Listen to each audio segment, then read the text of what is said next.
Okay, let's stretch this pizza dough by hand. First of all, I assume you have a good dough, a ready dough, nice and puffy like this one. If you want to know how I make it, there's the complete tutorial in the upper right corner. Make sure there's a generous amount of flour on your worktop. You can use as much as you need because later we shake it off. We need some flour on the dough as well. You can also use semolina, corn flour, rice flour, anything you have really.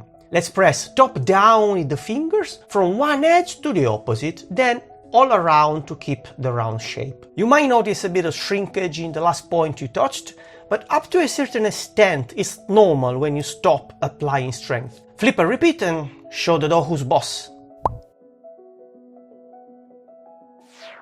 The interesting part is coming. Someone calls it the DJ technique. You do most of the work with your dominant hand, while the other one just helps. My right hand just holds and follows the movement. The left hand actually stretches while moving counterclockwise.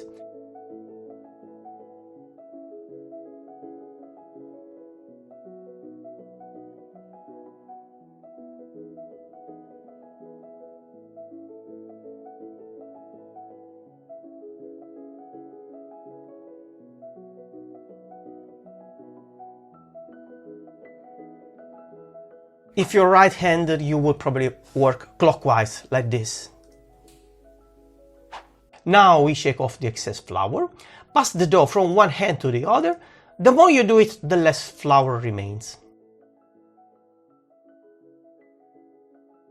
You can also use your knuckles under the dough. This is a very common technique. I used it in the pizzeria for years and I also teach it at the pizza school. If you found this video helpful, please hit the thumbs up button. See you next time, ciao!